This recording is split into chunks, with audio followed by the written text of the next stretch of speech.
దీన్ని అడ్వాంటేజ్ తీసుకుని బీజేపీ వాళ్ళు కూల్చే అవకాశం ఉందా రేవంత్ రెడ్డి ప్రభుత్వాన్ని? రాజకీయంగా చెప్పలేము, కూల్చకపోవచ్చు కానీ వాళ్ళు కాంగ్రెస్ సహజమైన శైలి ఉంటుంది కదా, ఎప్పటికప్పుడు మార్చాలి ఆ ప్రయత్నాలు ఏమన్నా కొద్దిగా ఇప్పటికే జరగకపోవచ్చు కానీ ఆఫ్టర్ ఆల్ పదవి కదండి ఎవరికాళ్ళకే, నాకు ముఖ్యమంత్రి పదవి అనే కోరిక ఎవరికి ఉండటంలో తప్పేమీ లేదు కదా, అట్లా ప్రయత్నాలు జరగవచ్చు. ప్రభుత్వాన్ని కూల్చివేసే అంత ఇది ఉండకపోవచ్చు, ఎందుకంటే అక్కడ కేంద్రంలో ఉన్న ప్రభుత్వం కూడా అంత గొప్పగా లేదు కదా, స్వతంత్రించి చేసే పరిస్థితి ఉండదు కదా, కాబట్టి ఇప్పుడు ఇమీడియట్గా ఆ పరిస్థితి ఉండకపోవచ్చు. అంటే ఓవైసీ జోలికి వెళ్ళాడు కాబట్టి ఎఫెక్ట్ ఉండొచ్చు అనేది. ఓవైసీ జోలికి వెళ్ళి ఓవైసీ చెరువు ఆక్రమించుకుని కట్టుకుంటే అతను కూడా దీంట్లో భాగమే, కానీ పర్టికులర్గా ఓవైసీ మీదకి కక్ష కట్టి వెళ్ళలేదు కదా. వరహంగా చూస్తే మరి మేము మొన్న రేవంత్ రెడ్డి గారు విదేశాలు వెళ్ళినప్పుడు అక్బరుద్దీన్ కూడా ఎమ్మడబెట్టి తీసుకెళ్ళారు కదా, అన్నిటికీ తీసుకెళ్తున్నారు కదా.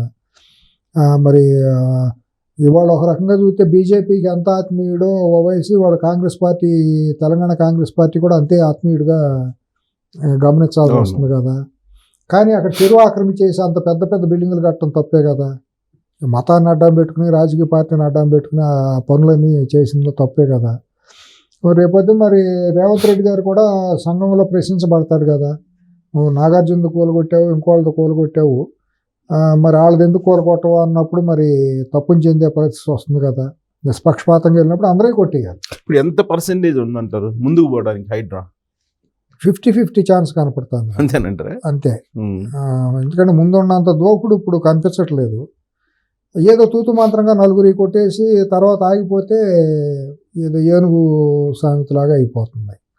ఇది నిరంతర ప్రక్రియగా ఎక్కడికక్కడ బఫర్ జోన్లు ఎక్కడ ఉన్నాయి, ఫుల్ వాటర్ ట్యాంకులు ఎక్కడ ఉన్నాయి, నిరంతర ప్రక్రియగా కనుక చేసుకుంటే వెళ్తే బాగుంటుంది. ఇదంతా కిక్ బ్యాక్స్ కోసం 4 రాష్ట్రాల ఎలక్షన్స్కి అనేది కదా.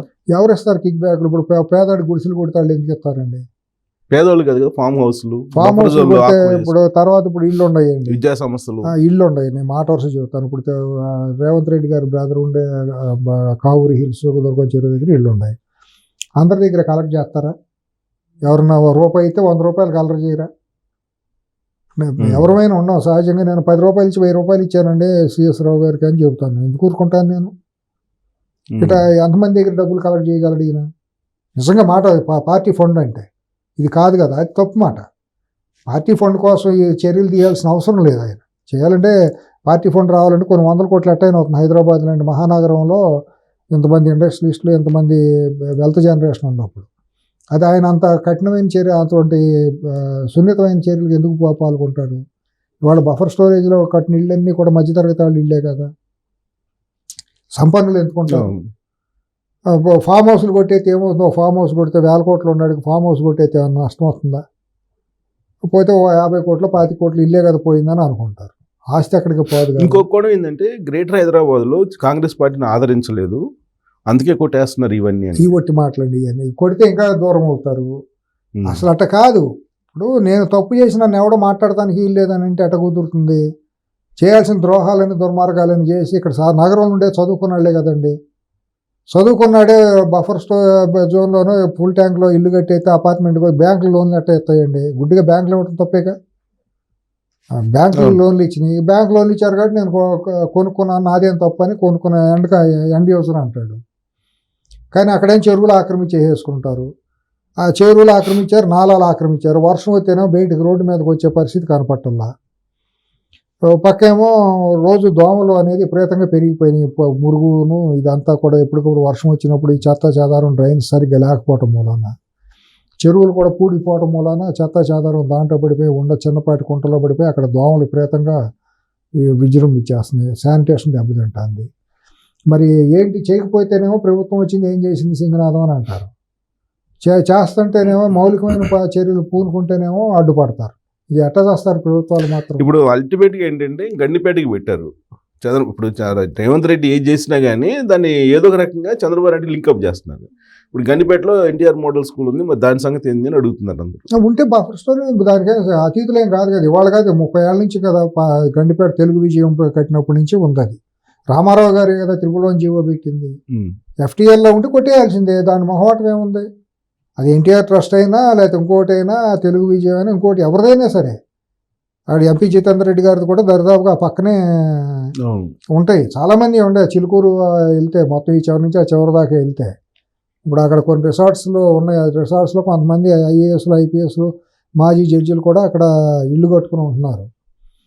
మరి ఎన్ని కూడా ఎఫ్టీఏలో అయితే కొట్టాల్సిందే, బఫర్లో వస్తే. కానీ 111లో వచ్చిన వైలేషన్ అయితే మాత్రం అవి అతీతులేం కాదు. 111లో 10% మాత్రమే కట్టుకోవాలి.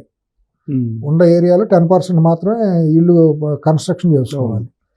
అవి కాకుండా వైలేషన్ చేస్తే అవి వాళ్ళు కూడా ఏమీ అతీతులేం కాదు కదా.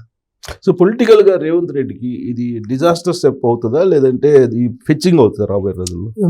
దూకుడుగా ముందుకెళ్తే మాత్రం ఆయన చరిత్రలో నిలబడిపోతాడు. చాలా గొప్ప సాహసమైన నిర్ణయమే ఇది, దాంట్లో ఎటువంటి సందేహం లేదు.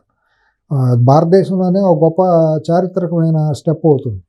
నిజంగా మొత్తం కొట్టేసేసి కనుక బ్యూటిఫికేషన్ చేస్తానండి. ఎందుకంటే మూసీ నది మీరు చూశారు కదా, మీరు 25 ఏళ్ళు హైదరాబాద్ వచ్చి. హైదరాబాద్ 25 ఏళ్లలో ఎంత పూడ్చుకుపోయిందండి. ఆ చుట్టూ ఉండేవాళ్ళందరూ కానీ కొన్ని వేల ఇల్లు కొట్టేయాల్సి వస్తుంది. కొట్టేయాలి. ఎవరు దానికి పెట్టింది?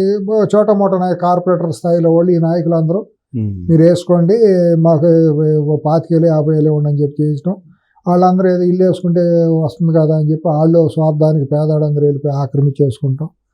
ఆడేదో ఓట్ బ్యాంక్ తయారవటం, చివరి ఆఖరికి ఏదన్నా వస్తే మొత్తం అంతా వరద అంతా నగరం మునిగిపోవటం. ఇది దీనికి అందరం బాధ్యులమే. దీంట్లో ఒక ముఖ్యమంత్రిని, ఎవరైనా ముఖ్యమంత్రి అని కాదు, ఈ రాజకీయ పార్టీలు అన్నీ భాగస్వామి. ఈ దుర్మార్గంలో దురఘాతంలో ఈ డిజాస్టర్లో ప్రతి రాజకీయ పార్టీ కూడా భాగస్వామి. అందుకే మాకు తేలిగుట్టిన కాముకున్నారు, కానీ తెర వెనుక చేసే కుట్రలు వాళ్ళు చేస్తున్నారు. కమ్యూనిస్ట్ పార్టీలు కూడా భాగస్వామి. దీంట్లో అన్ని పార్టీలు, రాజకీయ పార్టీలు అనేవి ఇంకా దీంట్లో ఆ పార్టీ ఈ పార్టీ అంటానికి వీల్లేదండి. ప్రతి పార్టీ కూడా భాగస్వామి. హైదరాబాద్ విధ్వంసంలో ప్రతి రాజకీయ పార్టీ తలాపాపం తలాపిడిగుడు. సో ఇప్పుడు రేపు గ్రేటర్ హైదరాబాద్ ఎన్నికల్లో దీని ఎఫెక్ట్ ఉంటుంది అని ఏమది. ఇప్పుడు గ్రేటర్ హైదరాబాద్ ఏదో 4 పార్టీలుగా చేస్తారని, గ్రేటర్ ఓఆర్ఆర్ లోపల ఉన్న మొత్తం అన్ని గ్రామాలని మున్సిపాలిటీలను కలిపేసి ఓ మహానగరంగా చేసి 4 జోన్లుగా చేస్తారని, 4 జోన్లుగా 4 మేయర్లను పెడతారని, 4 పోలీస్ కమిషనరేట్లు పెడతారని ఏదో అనుకుంటున్నారు. మరి ఇంకా అటువంటిది ఏదో, కానీ అటువంటి చర్య ఏదో పూనుకుంటున్నారు. అప్పుడు చుట్టుపక్కల అన్నీ కలిసి వచ్చినప్పుడు అప్పుడు రాజకీయ సమీకరణలు ఎట్లా ఉంటాయి ఏంటి అనేది ఇప్పుడే మనం ముందుగానే అంచనా వేయలేమనుకోండి. ఆ రోజు ఉండే ఇష్యూస్ని బట్టి మనుషులు కూడా ఇవాళ నుంచి ఆలోచించుకుంటే ఓటు వేయరండి. తీసుకునే చర్యలు ఇంకా చాలా టైం ఉంది కదా. ఈ మధ్య ఢిల్లీ వెళ్ళి వచ్చాడు రేవంత్ రెడ్డి. వెళ్ళి వచ్చిన తర్వాతనే కొంచెం స్లో అయ్యాడు హైడ్రా విషయంలో అనేది, అది నమ్ముతారా? అండ్ కొంతమంది వెళ్ళి అక్కడ కంప్లైంట్ ఇచ్చారు. పల్లం రాజు గారు వెళ్ళి అక్కడ కంప్లైంట్ ఇచ్చారు అనేది మనకు బయట పత్రికలో వచ్చిన వార్త, ఒక పత్రికలో వచ్చిన వార్త. కేవీపీ కూడా ఉన్నారు, ఆయన కూడా ఉన్నారని, ఆయన కూడా గెస్ట్ హౌస్లో అవన్నీ ఉన్నాయి. మరి దానికి కూడా కాంగ్రెస్ పార్టీ మరి ఒకవేళ అడ్డుకుంటే మాత్రం కాంగ్రెస్ పార్టీ తను పోయి తను తవ్వుకున్నట్టే అధిష్టానం. ఇటువంటి వాటికి ఎట్లా ఎంటర్టైన్ చేస్తారు వాళ్ళందరూ కూడాను. ఇప్పుడు నీకు మనం ఒకటండి సిఎస్ గారు, మనకు సంపద పెరిగిన తర్వాత, మన సంఘంలో పెరిగిన తర్వాత మనం ఒక ఆదర్శంగా ఉండలేకపోవచ్చు, కానీ ఆదర్శంగా అనే పెద్ద మాటలు మాట్లాడవద్దు, కానీ బాధ్యతగా మాత్రం ఉండాలి. ఇప్పుడు 100,000 కోట్లు సంపాదించుకున్నాక వెళ్ళిపోయి అక్కడ 111 జీవులు ఇల్లు కట్టేసేసి అది కూలగొట్టదండం అమానుషం, అనాగరికం కాదండి. అంతకంటే దుర్మార్గం ఏముంటుంది? నువ్వు ఎందుకు కట్టాలి? నీకు అసలు అంత చట్ట వ్యతిరేకంగా ఎందుకు కట్టాలి? నువ్వే ముందు ఆ మార్గదర్శనం నేనే కొట్టేస్తానని చెప్తే కాంగ్రెస్ పార్టీ విలువ పెంచిన వాళ్ళు అవుతారు కదా వీళ్ళందరూ. పైకి అయితే చెప్తున్నారు, మరి వాలంటీర్గా వచ్చామండి, మేము చేసాం, తప్పు అయిపోయింది, పొరపాటు అయింది, నేను కొట్టేస్తున్నానని వీళ్ళు అందరూ వచ్చి వాలంటీర్ డిమాలిషన్ చేయించుకున్నారు అనుకోండి, అవతల ప్రభుత్వం ప్రతిపక్షం నోరెత్తేది ఉండదు, పార్టీ క్రెడిట్ కూడా పెరుగుతుంది. రేవంత్ రెడ్డికి పెరగకపోవచ్చు, కాంగ్రెస్ పార్టీ పట్ల ప్రజల్లో పెరుగుతుంది కదా. కాంగ్రెస్ పార్టీలో రేవంత్ రెడ్డి అని ఆయన ఒక్కడే కాదు కదా, అందరిదే కదా. ఆయన ప్రైవేట్ పార్టీ కాదు కదా, కాంగ్రెస్ అనే జాతీయ పార్టీ. రేవంత్ రెడ్డి గారు అంటే కొన్ని వేల మంది ఉంటారు, వెళ్తారు, రేపు కొత్త వాళ్ళు వస్తూ ఉంటారు, వెళ్తారు. ఎంతమందిని చూడాలి చరిత్రలో కాంగ్రెస్ పార్టీ. ఇవాళ ఆ క్రెడిట్ రేవంత్ రెడ్డికి వస్తుంది, మేము ఎందుకు రానివ్వాలని మాట్లాడితే వాళ్ళు రేపు మునిగిపోయే పడవలు వాళ్ళు భాగస్వామ్యం అవుతారు. సో జన్వాడ ఫామ్ హౌస్ జోలికి వెళ్తారంటారు? వెళ్ళాలి. మరి ఒకవేళ చట్ట వ్యతిరేకంగా ఉంటే మాత్రం 100% కొట్టి తీరాల్సింది. దాంట్లో కొట్టకపోతే ఈయనకి మైనస్ అవుతుంది. అసలు టార్గెట్ అది దానికోసం హైడ్రా పెట్టాల్సినంత అవసరం ఏముందండి? పెట్టేసి ఎంత ఇప్పుడు మాట మాట్లాడితే ఒకవేళ ఆయన చేసిన స్టెప్ వెనక్కి వెళ్ళింది అనుకోండి, నాగార్జున కొట్టేసి వెళ్ళింది అనుకోండి, రేపొద్దున వీళ్ళే బీఆర్ఎస్ వాళ్ళే మొదలెడతారు. ఆంధ్ర ఓడిది కాబట్టి కొట్టేశారు, అని చెప్పి ఒక సెంటిమెంట్ వీళ్ళే కావాలని లేదు, కమ్మోడిది కాబట్టి కొట్టేశారని ఒక బలమైన వర్గమే వాళ్ళు తెలంగాణలో కమ్మోళ్ళు కూడా బలమైన వర్గం, అవును. బలమైన సామాజిక వర్గం. అవును. వీళ్ళే కావాలని ఒక సెంటిమెంట్ రెచ్చగొట్టి ఇంకా తెలుగుదేశం సారీ ఇంకా బీఆర్ఎస్లో కొంతమంది కమ్మాళ్ళు ఇంకా ఉన్నారు కదా సానుభూతి పరులుగా, వాళ్ళ ద్వారా ఈ ప్రచారం మొదలెట్టారు అనుకోండి. వీళ్ళు సమాజంలో భాగమే కదా, కమ్మాళ్ళు కానివ్వండి ఆంధ్ర వాళ్ళు కానివ్వండి, నిజమే కదా అనే భావం వచ్చింది అనుకోండి, అనవసరంగా రప్పించినట్టు అవుతుంది. ఇదేంటంటే కులానికి మతానికి ప్రాంతానికి సంబంధం లేదు. ఈ డిమాలిషన్ చేయటంలో ఎటువంటి కుల సంఘాలకే ప్రమేయం లేదు. తప్పులు చేసిందంటే కుల సంఘాలపై ఎట్టా వస్తాయి, ఆక్రమించిందంటే కులాలు ఎట్టా ఉంటాయి. ఆంధ్ర రాయలసీమ తెలంగాణ ప్రాంతాలతో సంబంధం ఏంటి అసలు? ఆ అవకాశాలు తావు ఇవ్వకుండా రేవంత్ రెడ్డి గారు ముందుకెళ్తే బాగుంటుంది. Right sir, thank you very much. Revanth Reddy ముందుకెళ్తారా లేదా చూద్దాం, చూడాలి పులి మీద నుంచి ఎట్టా దిగుతారు అనేది చూడాలి.